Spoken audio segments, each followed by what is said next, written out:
Hello বন্ধুরা, photo পড়ানো তোমাদের সবাইকে আবার স্বাগত।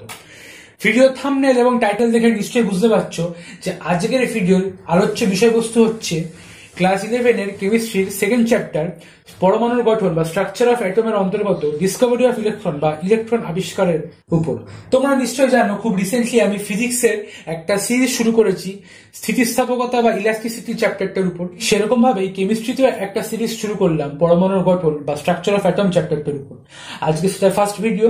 ফিজিক্সের সিরিজ মানে ইলাস্টিসিটির ফার্স্ট ভিডিওটা দিয়ে দিয়েছি, সেকেন্ড ভিডিওটা খুব শীঘ্রই আসছে। সো যারা যারা এখন পর্যন্ত ফার্স্ট ভিডিওটি দেখোনি তারা তারা ডিসক্রিপশনে থাকা লিঙ্কে ক্লিক করে ফার্স্ট ভিডিওটি দেখে নাও, নাহলে কিন্তু সেকেন্ড ভিডিওটি কিছু বুঝতে পারবে না। আর দাঁড়াও যাচ্ছ কোথায়, আগে এই ভিডিওটি দেখে নাও, তারপর ওই ভিডিওটি দেখো। তো ফিরে আসা যাক এই ভিডিওতে, স্ট্রাকচার অফ অ্যাটমের প্রথম ভিডিও, ডিসকভারি অফ ইলেকট্রনস। তবে মূল আলোচনায় ঢোকার আগে অবশ্যই আমি একটা অ্যাটমের ওভারভিউ দিতে চাইবো, যে অ্যাটম জিনিসটা কি। যাদের কাছে অ্যাটমটা পরিচিত নয় একেবারে, তাদের কাছে অ্যাটমটা একটু পরিচয় দিই। তবে আশা করি যারা যারা ভিডিও দেখছো তারা সবাই অ্যাটম জিনিসটা কি তার সম্বন্ধে একটু হলেও জানো। তবুও আমি বলছি, অ্যাটম, এই অ্যাটম কথাটা এসছে গ্রিক শব্দ অ্যাটোমিও থেকে। আটোমিও, মানে হচ্ছে নয়, টোমিও মানে হচ্ছে ভাঙা, বাংলা বললে তার মানে নয় ভাঙা, অর্থাৎ যাকে আর ভাঙা যায় না। মানে অ্যাটমের কনসেপ্টটা হচ্ছে, যদি ধরো আমি এই একটা মার্কার নিলাম, এটাকে আমি খুললাম, খুলে আলাদা হয়ে গেল, দিয়ে এইটা নিলাম, এইটাকে আমি আবার ভাঙলাম, আবার হাফ করলাম, আবার ভাঙলাম, আবার ভাঙলাম, ভাঙতে ভাঙতে একটা সময় আসবে যখন এটাকে আমি আর ভাঙতে পারছি না। সেই ভাঙতে না পারা জিনিসটার নামই হচ্ছে অ্যাটম।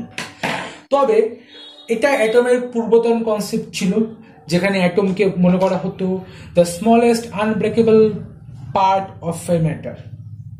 বাট এখন দেখা গেছে যে অ্যাটমকেও ভাঙা যাচ্ছে, এবং অ্যাটমকে ভেঙে আমরা 3 প্রকার পার্টিকেল পেয়েছি। যেটা আমাদের সিলেবাসে আছে, 3 প্রকার পার্টিকেল পেয়েছি। একটা হচ্ছে প্রোটন, একটা হচ্ছে ইলেকট্রন, একটা হচ্ছে নিউট্রন।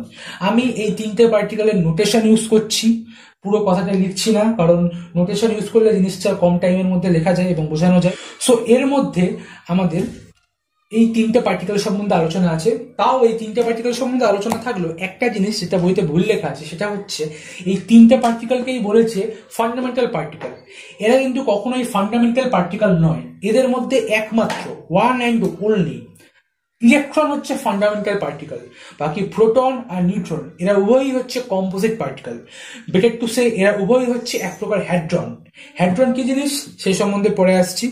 বাট ইলেকট্রন হচ্ছে একমাত্র এখানে ফান্ডামেন্টাল পার্টিকেল। এরা ফান্ডামেন্টাল নয়, কারণ পরবর্তীকালে প্রোটন আর নিউট্রন উভয়কেই ভাঙা হয়েছে, এবং দেখা গেছে প্রোটন আর নিউট্রন উভয়ই গঠিত একটা আরো ছোট কণা নিয়ে, যাকে বিজ্ঞানীরা নাম দিয়েছেন কোয়ার্কস বলে। এই কোয়ার্কস আবার 6 প্রকার। এই 1 2 3 4 5 6 কোয়ার্কস আবার 6 প্রকার আছে। তাদের আবার অ্যান্টি পার্টিকেলের ভাগ আছে, সেই সম্বন্ধে আসছি না, সেটা পার্টিকেল ফিজিক্সের অন্তর্গত। খালি প্রোটনের স্ট্রাকচারটা দেখাচ্ছি। প্রোটনকে আমরা যেরকম পি এরকম লিখতাম, আসলে প্রোটনের ভেতর 2টো আপ কোয়ার্কস এবং একটা ডাউন কোয়ার্কস থাকে, তাদের মাঝখানে গ্লুঅন ফিল্ড থাকে। এবং নিউট্রন যেটাকে আমরা এইরকম লিখতাম, এটাও আসলে বেশি কিছু না, 2টো ডাউন কোয়ার্কস এবং একটা আপ কোয়ার্কস নিয়ে গঠিত, তাদের মাঝখানেও গ্লুঅন ফিল্ড থাকে। এই নিয়ে ডিটেলসে আসলাম না, এই সম্বন্ধে পার্টিকেল ফিজিক্সে আলোচনা করা হয়। তোমরা যদি পার্টিকেল ফিজিক্সের জিনিসগুলো সম্বন্ধে জানতে চাও, বা এই কোয়ার্কস, এই গ্লুঅন ফিল্ড, এদের সম্বন্ধে আরো বেশি জানতে চাও, হ্যাড্রন সম্বন্ধে জানতে চাও, তাহলে ভিডিও নিচে অবশ্যই একটা কমেন্ট করে দিও। আমি প্রমিস করছি পুরো একটা ডিটেলসে বাংলায় ভিডিও বানিয়ে দেবো। সো ঠিক আছে, এই সম্বন্ধে এইটুকুই থাক। তাহলে এখানে আমরা দেখতে পাচ্ছি যে এখানে ইলেকট্রনকে ফান্ডামেন্টাল পার্টিকেল অবশ্যই, বাট প্রোটন আর নিউট্রন আমাদের ক্ষেত্রে ফান্ডামেন্টাল পার্টিকেল হবে, কারণ আমাদের ক্ষেত্রে ওই কোয়ার্কস এর কনসেপ্ট, মুলন তাও ওদের কনসেপ্ট আসছে না। তাই আমরা 3টাকে ফান্ডামেন্টাল পার্টিকেল রূপে বিবেচনা করব। এই 3টে ফান্ডামেন্টাল পার্টিকেল ডিসকভারি, এদের ক্যারেক্টারিস্টিক, এই সম্বন্ধে আলোচনা করব। তো আজকের আমাদের বিষয়বস্তু হচ্ছে ডিসকভারি অফ ইলেকট্রন। সো আজকে আমরা ইলেকট্রনের ডিসকভারি নিয়ে আলোচনা করব। So okay, so Discovery of ইলেকট্রনের ফার্স্টে আছে ক্যাথোড রে এক্সপেরিমেন্ট। হ্যাঁ, আমরা ডিসকভারি অফ ইলেকট্রনের আরেকটা নাম দিতে পারি ক্যাথোড রে এক্সপেরিমেন্ট। তার কারণটা বলছি। তার কারণ হচ্ছে এই ক্যাথোড রে জিনিসটা কি, তোমরা এই যেখানে আমি সিআইটি লিখেছি, সিআইটি মানে ক্যাথোড রে টিউবের full form. Cathode ray tube কি, কেন এর নাম ক্যাথোড রে টিউব হলো, সে সম্বন্ধে একটু আসা যাক। তার আগে জানা দরকার, এক প্রকার টিউব হয় যাকে বলা হয় ডিসচার্জ টিউব বা তড়িৎ মোক্ষণ নল, DIS CHARGE, ডিসচার্জ টিউব বা তড়িৎ মোক্ষণ নল বাংলায়। তোমরা ডিসচার্জ টিউবের ছবিটা নিশ্চয়ই তোমাদের স্ক্রিনে দেখতে পাচ্ছ। এটা একটা খুব সুন্দর ডায়াগ্রাম। এই ডায়াগ্রামটার মতন নয়, তবে আমি একটা ডায়াগ্রাম ফ্রি হ্যান্ড স্কেচ করেছি তোমাদের বোঝানোর জন্য। তো এবার এটা দেখা যাক। এইখানে দেখতে পাচ্ছ এখানে একটা কাচের তৈরি নল টাইপের থাকবে ফাঁপা, সেখানে দুটো আমাদের ইলেকট্রোড লাগানো থাকবে এবং এই দুটো ইলেকট্রোড একটা পাওয়ার সাপ্লাইয়ের সাথে কানেক্টেড থাকবে এবং এখানে একটা হালকা দেখতে পাচ্ছ ছোট্ট একটা পাম্প। এটা হচ্ছে অ্যাকচুয়ালি ভ্যাকুয়াম পাম্প। এর সাহায্যে ভেতরে প্রেশার বাড়ানো কমানো যায়, ভেতরে গ্যাস বাইরে বার করে বা বাইরে থেকে গ্যাস ভেতরে ঢুকিয়ে প্রেশার বাড়ানো কমানো যায়।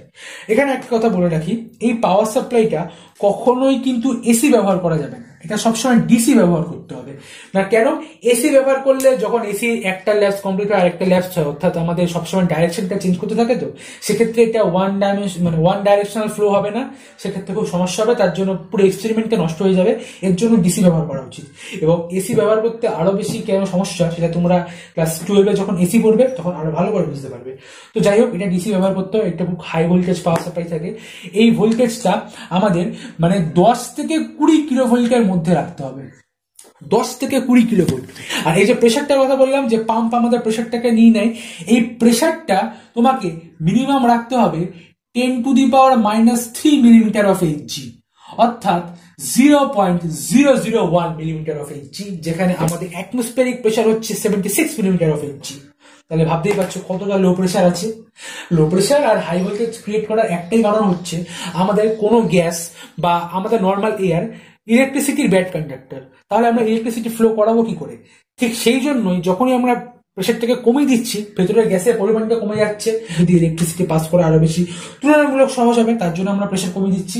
এবং যত বেশি ভোল্টেজ বাড়াবো তত বেশি পরিমাণে ইলেকট্রন ফ্লো হবে, তত ভালো সুবিধা হবে। ইলেকট্রন ফ্লো হওয়ার থেকে ভালো কথা আমি ইলেকট্রিসিটি ফ্লো করি, কেন আমরা তো ইলেকট্রনই আবিষ্কার করতে যাচ্ছি। যাই হোক, এই হচ্ছে সেট আপ। সো এই প্রেশার আর এই টেম্পারেচারে এই টিউবটা সেট করার পর দেখা গেছিল এইখান দিয়ে, অর্থাৎ আচ্ছা এখানে বলে দিই, এটা হচ্ছে ব্যাটারির নেগেটিভ টার্মিনাল আর এটা হচ্ছে ব্যাটারির পজিটিভ টার্মিনাল।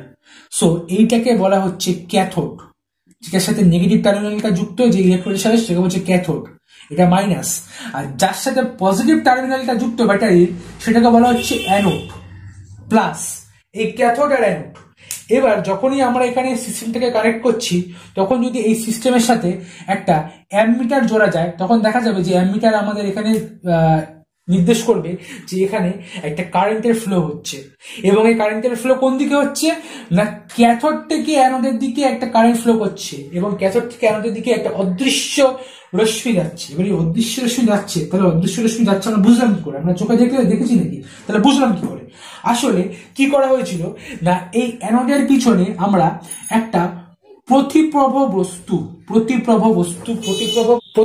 বস্তুর ইংলিশটা হচ্ছে ফসফোরেসেন্স বা ফ্লুরেসেন্স, একটা কোনো বস্তুর প্রলেপ দেওয়া হয়েছিল।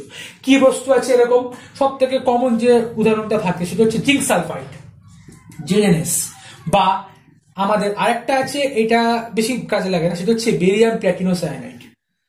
তোমরা নিশ্চয়ই বুঝতে পারছো এটা কেন বেশি কাজে লাগে না, যেহেতু এখানে প্ল্যাটিনাম আছে আর প্ল্যাটিনামের দাম খুব বেশি।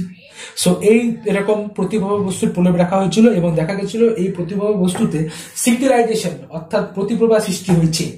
এটাই হচ্ছে, তাহলে এর থেকে বোঝা গেছিল যে ক্যাথোড থেকে অ্যানোডের দিকে কোনো একটা অদৃশ্য রশ্মি যাচ্ছে।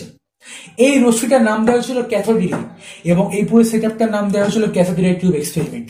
এই ক্যাথোড রে টিউব দ্বারাই ইলেকট্রন ডিসকভারি হয়েছিল। ক্যাথোড রে টিউব নিয়ে অনেকগুলি এক্সপেরিমেন্ট করা হয়েছিল এবং সেই এক্সপেরিমেন্ট দ্বারা এই ক্যাথোড রেটা, যেটাকে আমরা বলছি ক্যাথোড রের বিভিন্ন প্রপার্টিস সামনে এসেছিল, সেই প্রপার্টিস উপর ভিত্তি করে ইলেকট্রন ডিসকভারি করা হয়। তো চলো একে একে প্রত্যেকটা এক্সপেরিমেন্ট সম্বন্ধে জেনে নেওয়া যায়। ওকে, সো আর একবার আমার সেই hand sketching cathode ray tube থেকে নিয়েছি, জানি খুব একটা ভালো হয়নি, তবুও বোঝানোর জন্য এটা করছি। সো ফার্স্টে আমরা এক্সপেরিমেন্ট নাম্বার 1 দেখছি। প্রথমে কি এক্সপেরিমেন্ট করা হলো, তবে একটা জিনিস মনে রাখতে হবে, এই প্রত্যেকটা এক্সপেরিমেন্ট করার উদ্দেশ্য ছিল ক্যাথোড রের বিভিন্ন প্রপার্টি সম্বন্ধে জানা। প্রথমে একটা এক্সপেরিমেন্ট হচ্ছে যে এই যে আমাদের ক্যাথোড, এটা হচ্ছে আমাদের ক্যাথোড আর এইটা হচ্ছে আমাদের অ্যানোড। এই ক্যাথোড আর অ্যানোডের মাঝখানে একটা ওপেক রাখা হলো, ওপেক বস্তু। বলবে ওপেক বস্তুটা আবার কি জিনিস রে বাবা? ওপেকের মানে হচ্ছে অস্বচ্ছ বস্তু, ইংরেজিতে বলে ওপেক, বাংলায় বলে অস্বচ্ছ বস্তু। ইংরেজি টার্মগুলো আমি বারবার স্পেশালি বলছি, তার মূল কারণ হচ্ছে 11-12 পর্যন্ত আমরা বাংলা ভাষায় বিজ্ঞান এইসব জিনিসগুলো পেলেও তারপর থেকে বা ইন্টারন্যাশনাল লেভেলে এইসব জিনিসগুলো কিন্তু বাংলায় থাকবে না, সেইগুলো ইংরাজিতেই করতে হবে। তাই ইংরাজি শব্দগুলো বা ইংরাজি টার্মিনোলজি সম্বন্ধে অবশ্যই জানতে হবে। তার জন্য আমি ইংরেজি ওয়ার্ডটা বেশি ইউজ করছি বাংলার সাথে সাথে, কারণ বাংলার মাধ্যমে ইংরাজি করছি।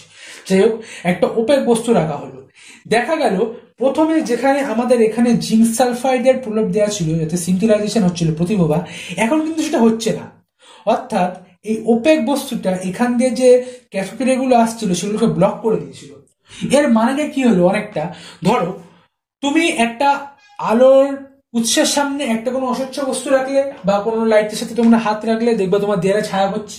অর্থাৎ তোমার ওই অস্বচ্ছ হাতটা, মানে অবশ্যই তোমার হাতটা অস্বচ্ছ নয়, তোমার আলোটা যেহেতু আমাদের আলোকে ভেতর দিয়ে যেতে দেয় না, তোমার ওই অস্বচ্ছ হাতটা আলোকে বাধা দিচ্ছে এবং আলো সেটাকে ক্রস করে যেতে পারছে না। তার কারণ আলো সরলরেখায় চলে, আমরা জানি, যদিও আলো সবসময় সরলরেখায় চলে না।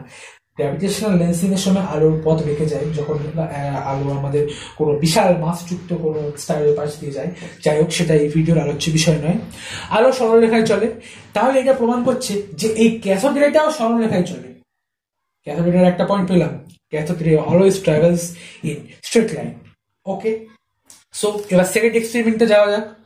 ওকে, সো এখন এক্সপেরিমেন্ট নাম্বার 2। তো সেকেন্ড এক্সপেরিমেন্টে কি হলো, এখানে একটা মাইকা হুইল রাখা হলো।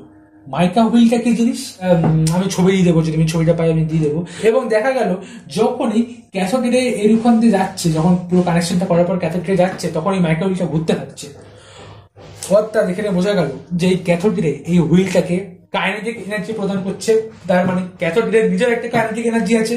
ক্যাথোড রের যখন কাইনেটিক এনার্জি আছে, তার মানে এই ক্যাথোড রেটা মাস্ট বি আ পার্টিকেল, এবং সেই পার্টিকেলের এম থাকবে। সেই এম থেকে আমরা এখান দিয়ে ½ m v² করে এর আমাদের কাইনেটিক এনার্জি পাবো। তার মানে এই ক্যাথোড রেটা আসলে কিছুই নয়, কতগুলো পার্টিকেলের স্ট্রিম অফ পার্টিকেল, সেটাই হচ্ছে আমাদের ক্যাথোড রে। এটা এই এক্সপেরিমেন্ট দ্বারা বোঝা গেল। এটা কিন্তু খুবই ইম্পর্টেন্ট এক্সপেরিমেন্ট, যেটা প্রমাণ করছে যে ক্যাথোড রের মধ্যে পার্টিকেল নেচার আছে।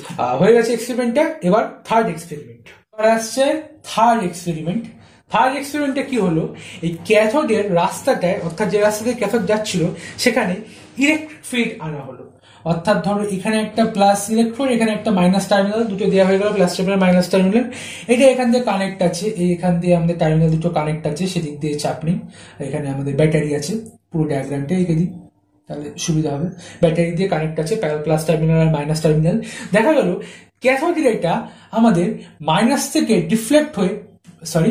থেকে রিপালসিভ বিহেভিয়ার শো করে প্লাসের দিকে ডিফ্লেক্ট হয়ে যাচ্ছে, এইরকম হয়ে যাচ্ছে ক্যাথোড রেটা। তার মানে দাঁড়ালো এটা যেহেতু পজিটিভ আর ক্যাথোড রে যেহেতু এর দিকে আকৃষ্ট হচ্ছে, তাহলে cathode ray must be a negatively charged particle আমরা আগে প্রমাণ করেছি। আর এর থেকে বোঝা যাচ্ছে যে ক্যাথোড রে চার্জ কিন্তু নেগেটিভ, পজিটিভ নয়, নেগেটিভ। এই একটা জিনিস বোঝা গেল ক্যাথোড রে দ্বারা, এই এক্সপেরিমেন্ট দ্বারা। এবং ঠিক সেম জিনিসটা যখন আমরা ম্যাগনেটিক ফিল্ড দ্বারা করছি, তখনও দেখা যাচ্ছে যে ক্যাথোড রেটের পথটা ডিফ্লেক্ট হচ্ছে। এটা গেল হচ্ছে থার্ড এক্সপেরিমেন্ট। সো আমি ক্যাথোড রেসের বাদবাকি প্রপার্টিস গুলো পরপর সব লিখে দিচ্ছি। বাদবাকি প্রপার্টিস কি, এখানে সব প্রপার্টিসই আছে, খালি ওই প্রপার্টিস যেগুলো আমি এক্সপেরিমেন্টের মাধ্যমে দেখেছিলাম সেগুলো এখানে লিখে দিয়েছি। তো চলো একে একে দেখে নেওয়া যাক। ফার্স্ট প্রপার্টি যেটা আমি এক্সপেরিমেন্টে দেখেছিলাম সেটাই আছে, cathode race travels in straight line. আমরা দেখেছিলাম যে একটা ক্যাথোড রের পথে একটা ওপেক বস্তু, মানে অস্বচ্ছ বস্তু থাকলে সেটা আমাদের পরে তার ছায়া সৃষ্টি করে, অর্থাৎ আমাদের ডিটেনেসি তার কোনো প্রতিভাবা সৃষ্টি হয় না। তার মানে বোঝা যাচ্ছে যে ক্যাথোড রে স্ট্রেট লাইনে চলে। সো এটা হচ্ছে আমাদের first point, cathode ray always travel in straight line. তারপর একটা সিআর মানে ক্যাথোড রে, সিআর মানে ক্যাথোড রে, শর্ট করে লিখেছি। সেকেন্ড পয়েন্ট হচ্ছে cathode ray is a stream of negatively charged particle. তাহলে একটা stream of negatively charged particles, সেই আমাদের থার্ড এক্সপেরিমেন্ট আর সেকেন্ড এক্সপেরিমেন্ট দ্বারা দুটো বুঝিয়ে দিচ্ছে যে চার্জ পার্টিকেলস থাকবে আর নেগেটিভলি চার্জ থাকবে। তারপর তিনেরটা, cathode ray has kinetic energy and thermal effect. Kinetic energy and thermal effect. তার মানে কি, দেখো কাইনেটিক এনার্জির কেসটা তখনই বুঝেছিলাম যখন আমরা সেই ক্যাথোডের মাইকা হুইলকে ঘোরানোটা দেখেছিলাম এক্সপেরিমেন্টে, সেখানে কাইনেটিক এনার্জি আসলো। আর থার্মাল এফেক্ট মানে কি, ক্যাথোড এটা কি করে, যদি কোনো গ্যাসকে রাখা হয় ক্যাথোডের আন্ডারে, অবশ্যই গ্যাসের মধ্যে দিয়ে আমরা গেছিলাম ওর মধ্যে, তাহলে সেই গ্যাসটাকে সে গরম করে দেয়। কি করে গরম করে দেয়? গরম করে অনেক সময় আবার ঠান্ডা ঠিক করে না, গরমই করে, অর্থাৎ সে থার্মাল এফেক্ট দেখায়। এবং এটা কি করে করছে সেটা তার পরের প্রপার্টিসেই জানা যাবে। পরের প্রপার্টি হচ্ছে ক্যাথোড ক্যান আয়োনাইজ গ্যাসেস, অর্থাৎ গ্যাসকে আয়নিত করতে পারে। যখনই আয়োনাইজ করবে, যখনই এনার্জি লুজ হবে, তখনই আমাদের সিস্টেমের বদলে সারাউন্ডিংস এর এনার্জিটা বেড়ে যাবে, সো সেটা গরম হয়ে যাবে। কিন্তু আয়োনাইজ কি করে করছে গ্যাসকে? এই জায়গাটা একটুখানি স্টার দিয়ে রাখো, কারণ এটা আমি এটা বুঝে নেওয়ার পর পরবর্তী মুছে আমি তারপর করছি। Cathode ray can penetrate thin metal shits, এটা হচ্ছে 5 নম্বর পয়েন্ট। ধরো একটা থিন অ্যালুমিনিয়াম শিট নিলাম, সেই থিন অ্যালুমিনিয়াম শিটকে ক্যাথোড রে পেনিট্রেট করতে পারবে, মানে সেটাকে ভেদ করে চলে যেতে পারবে। এটাকে ভেদ করতে পারবে না, বাট এটা যদি খুব পাতলা নেওয়া হয় তাহলে ক্যাথোড রে ভেদ করতে পারবে। কেন ভেদ করতে পারবে? কারণ ক্যাথোড রে আর কিছুই নয় ইলেকট্রনের স্রোত আর কিছুই নয় বিটা পার্টিকেলের স্রোত। বিটা পার্টিকেল সম্বন্ধে তোমরা ক্লাস 10 নিশ্চয়ই পড়েছো, আলফা বিটা গামা রে হয়, তার মধ্যে বিটা পার্টিকেল আছে, সেই বিটা পার্টিকেলের স্রোত। আর বিটা পার্টিকেলের স্রোত তো অবশ্যই আমাদের থিন মেটাল শিটকে অবশ্যই ভেদ করতে পারে, কারণ বিটা পার্টিকেলের ভেদের ক্ষমতা আলফা পার্টিকেলের থেকেও বেশি হয়। সো এইটা হচ্ছে বিটা পার্টিকেলের স্রোত, তার জন্য অবশ্যই থিন মেটাল শিটকে ভেদ করতে পারে।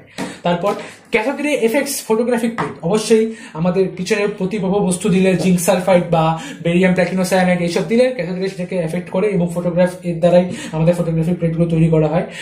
অ্যাকচুয়ালি এটা খুব একটা ইন্টারেস্টিং স্টোরি আছে রন্টজেনের এক্স রে ডিসকভার করা নিয়ে, সেটা আমি এখন বলবো না, অন্য কোনো ভিডিওতে বলবো। All results are constant for all types of gases and metals in ওকে। তো 7 নম্বর পয়েন্টে দেখা যাচ্ছে যে এই যে আমরা ক্যাথোডটা নিয়েছি, তো এখানে এই ইলেকট্রনের এখানে নিশ্চয়ই কোনো একটা মেটাল ইউজ করতে হয়েছে, এবং এই ক্যাথোডটার মধ্যে নিশ্চয়ই কোনো একটা গ্যাস ইউজ করতে হয়েছে। সো এই ক্যাথোডের মেটালটা আর এই গ্যাসটাকে যদি চেঞ্জ করে আমরা যে কোনো মেটাল যে কোনো গ্যাসই দিই না কেন, এই ক্যাথোডের সব ধর্মগুলো, সব প্রপার্টিসগুলো সেম থাকছে। এবং last point, CR produce X-ray against hard metals. Hard metals মানে কি, মানে যেরকম টাংস্টেন বা কপার বা আমাদের হায়ার অ্যাটমিক নাম্বার যুক্ত মলিকুলের সাথে ধাক্কা খেয়ে সে এক্স-রে প্রডিউস করে। এটা হচ্ছে আমাদের ক্যাথোডের সব ধর্ম। ওকে, সো মনে করো যে গ্যাসটা নিয়েছি, সেই গ্যাসটা আমি নিয়েছি H2, সব থেকে সিম্পল গ্যাস নিলাম। আর ক্যাথোড থেকে তো আমাদের ইলেকট্রন বেরোবে, যেহেতু আমাদের ইলেকট্রিসিটি প্রবাহিত করছে, তখন ইলেকট্রন আছে, এই ইলেকট্রনের কাছে ইনভেস্ট এনার্জি আছে।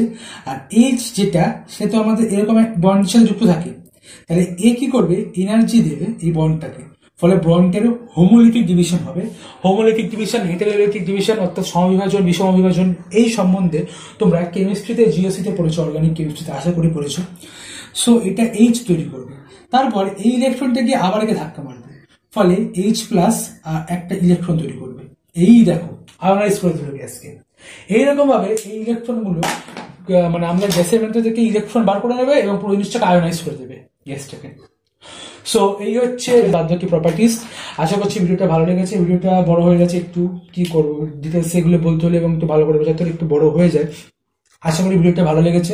ভিডিওটি ভালো লেগে থাকলে একটি লাইক করে দিও, চ্যানেলটিকে সাবস্ক্রাইব করে ঘন্টাটি বাজিয়ে দিও, কারণ পরবর্তী ভিডিওগুলো দেখতে হবে এবং পরবর্তী ভিডিওগুলো খুব তাড়াতাড়ি দেবো।